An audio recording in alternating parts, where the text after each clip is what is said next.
Olá, amigos. Em nome de Jesus, estamos aqui para darmos sequência ao estudo da Palavra de Deus, especialmente sobre a pessoa de Jesus, sua divindade, sua humanidade, a sua pregação, os seus ensinos, as suas obras. E neste momento nós vamos falar sobre uma experiência de um homem rico. A propósito, queria perguntar a você, você também quer ficar rico? Você já pensou nisso? Será que você está trabalhando aí demais para juntar propriedade, juntar dinheiro, ser um homem rico? Pois é, interessante que aqui apareceu perante Jesus um homem rico. Vamos ver aqui alguns detalhes muito importantes dessa experiência. Em Marcos, no capítulo 10, a partir do verso 17, lemos assim: Pondo-se Jesus a caminho, um homem correu ao seu encontro, ajoelhando-se diante dele. Queridos, aqui vamos observar alguns detalhes muito importantes. Aqui aparece um homem rico. Esse homem era feliz? Não. Ele havia presenciado Jesus abençoando as crianças. Ele pensou, nossa, que interessante. Eu gostaria de ser abençoado por Jesus igual aquelas crianças. E ele foi a Jesus. E o que fez ele? Aqui diz, ajoelhando-se diante dele. Ele foi a pessoa certa da maneira correta. Ajoelhou-se diante de Jesus. E agora ele faz uma pergunta a Jesus. Bom mestre, que farei para herdar a vida eterna? Irmãos, note bem, aquele homem era rico, mas ele tinha um vazio no coração que só Jesus pode preencher. Ele agora se dirigiu a Jesus da maneira correta, ele se humilhou perante Jesus. Ele ajoelhou-se diante dele e fez uma pergunta muito importante, uma pergunta vital.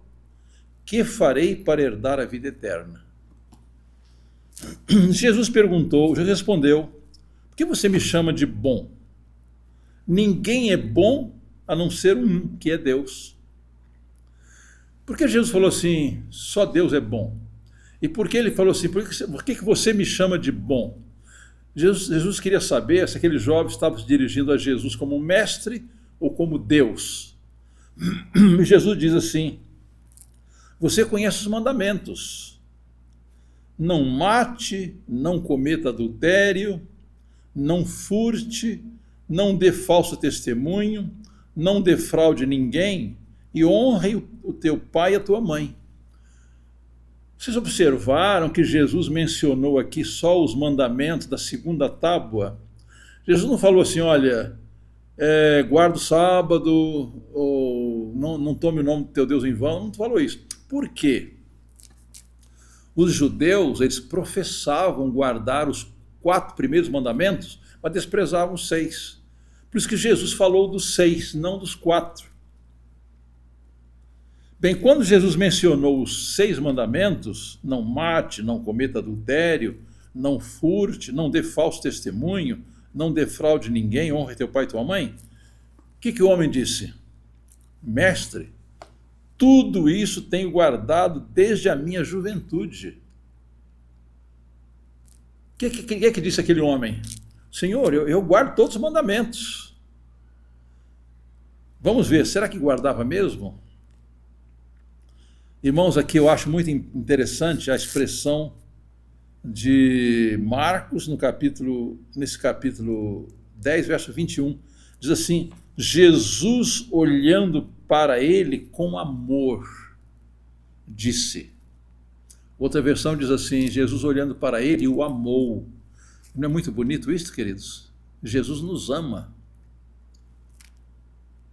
Agora Jesus diz assim, só uma coisa te falta. Só uma coisa falta a você. Venda tudo o que tem. Dê o dinheiro aos pobres. E você terá um tesouro no céu. Depois venha e siga-me. Irmãos, quando Jesus fala assim, olha, só falta uma coisa para você. Aí nós temos a impressão que faltava alguma coisinha, né? Mas não era uma coisinha. Faltava algo essencial. Faltava naquele jovem, naquele senhor, o amor de Deus no seu coração. E queridos, sem o amor de Deus, nós não guardamos nenhum mandamento. Na realidade, aquele jovem não guardava nenhum mandamento.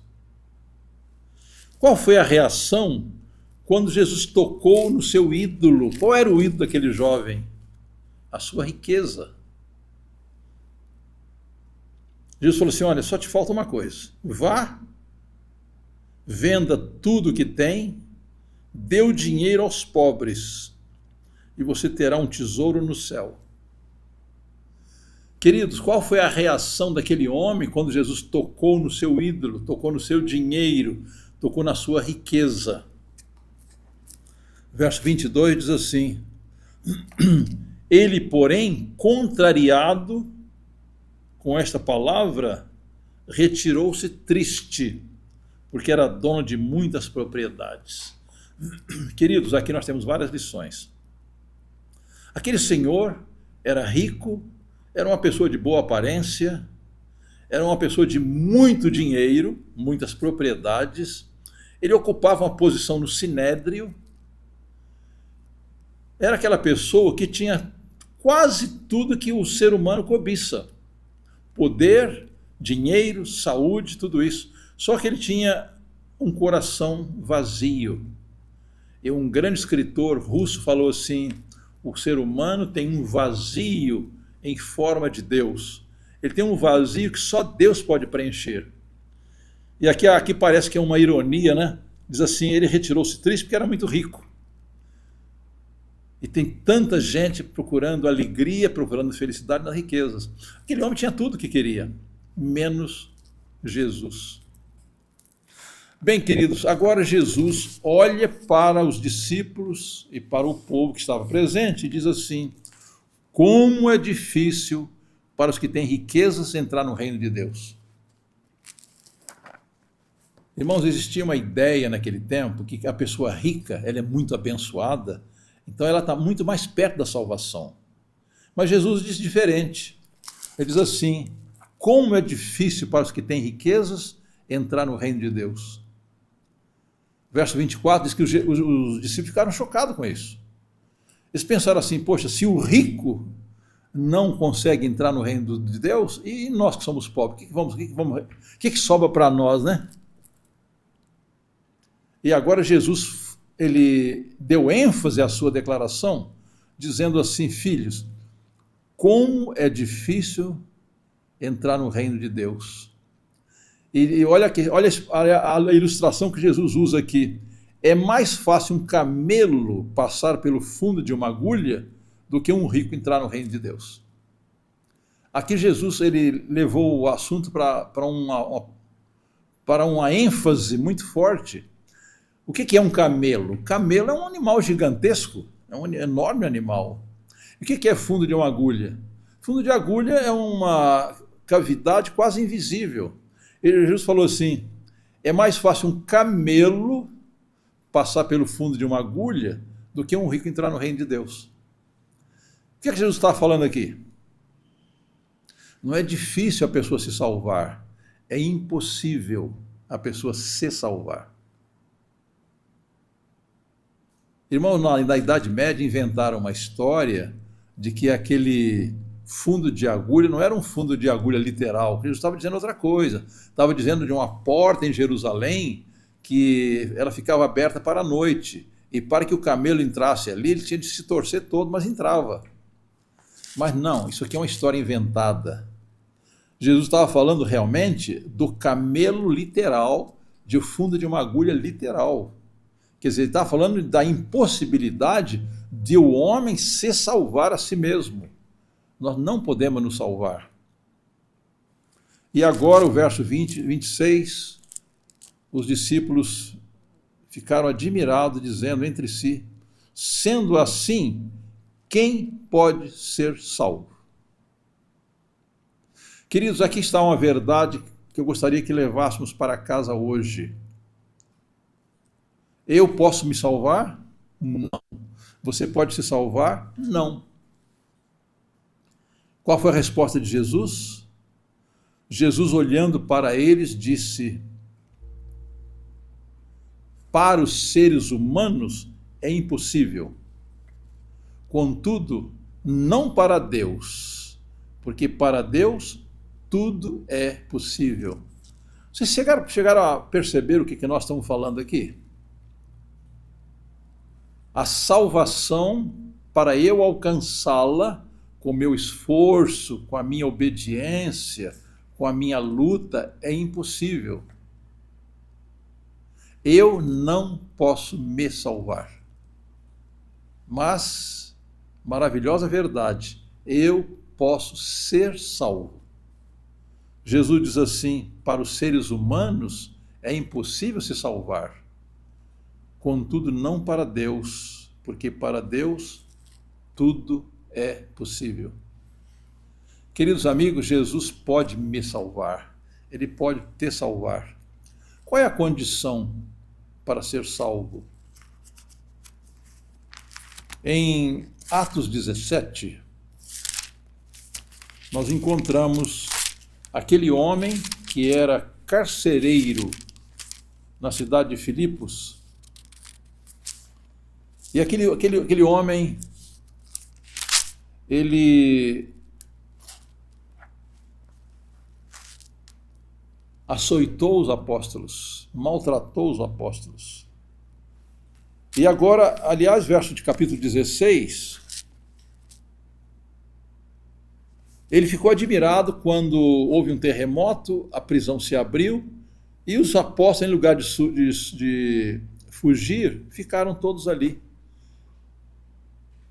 E quando o carcereiro havia humilhado os apóstolos, havia maltratado eles, né? E o que estava fazendo os apóstolos na prisão? Cantando louvores a Deus. E ele ficou impressionado com aquilo. E aqui diz a palavra de Deus em Atos capítulo 16, verso 29, a partir do verso 29 diz assim: então o carcereiro, tendo pedido uma luz, entrou correndo na prisão, né? E trêmulo prostrou-se diante de Paulo e Silas. Depois, trazendo-os para fora, disse: senhores, que devo fazer para que seja salvo? Eles responderam: crê no Senhor Jesus e você será salvo, você e a sua casa. Queridos, o que precisamos fazer para ser salvo? Jesus falou assim, os apóstolos falaram, né? Crê no Senhor Jesus, você será salvo, você e sua casa. Verso 32 diz assim: e pregaram a palavra de Deus ao carcereiro e todos que faziam parte da casa dele. Naquela mesma noite, cuidando deles, lavou-lhes as feridas dos açoites. Logo a seguir, eles, todos os membros da família, foram batizados. Então, levando-os para a sua própria casa, deu-lhes de comer. Queridos, o que precisamos fazer para ser salvos? Crê no Senhor Jesus, disse o apóstolo, e será salvo tu e a tua casa. Está claro? O que precisamos fazer? Precisamos crer em Jesus. Queridos, essa palavra crer, ela é muito ampla. Ela significa aceitar a Jesus como nosso Salvador, aceitar a Jesus como nosso Senhor, aceitar Jesus como Deus, submeter-nos a Ele, obedecer a sua palavra, sermos transformados pela sua graça. Então a palavra crer é uma palavra ampla. Aqui em Romanos, no capítulo 10, o apóstolo Paulo falou algumas coisas que são de importância capital para entendermos a salvação. Ele diz aqui no capítulo 10 de Romanos, aqui diz assim, a partir do verso 9, Romanos 10 diz assim: se com a boca você confessar Jesus como Senhor e em seu coração crer que Deus o ressuscitou dentre os mortos, você será salvo. Porque com o coração se crê para a justiça e com a boca se confessa para a salvação. Está claro? Então aqui fala o apóstolo, precisamos confessar com a boca e crer com o coração em Jesus como nosso Salvador. Ele diz assim: se você com a boca confessar Jesus como Senhor e em seu coração crer que Deus ressuscitou dentre os mortos, você será salvo. Porque com o coração se crê para a justiça e com a boca se confessa para a salvação. Não quer você também crer em Jesus nesse momento, entregar-se a Ele, aceitá-lo como seu Salvador pessoal? Jesus diz lá em Apocalipse 3, verso 20, eis que estou à porta do coração e bato. Se alguém ouvir a minha voz, abrir a porta, eu vou entrar, eu vou cear com ele e ele comigo. Você não quer abrir a porta do seu coração para Jesus? Aproveite essa oportunidade. E Cristo vai aceitá-lo, vai perdoá-lo, vai transformá-lo e prepará-lo para o seu reino. Que essa seja a minha e a sua experiência. Amém.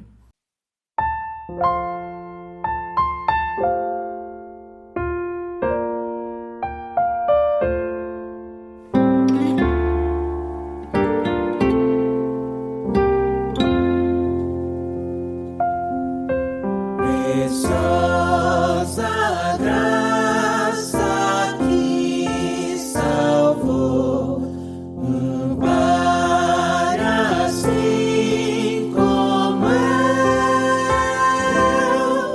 perdido estive, salvo estou, agora um filho seu levou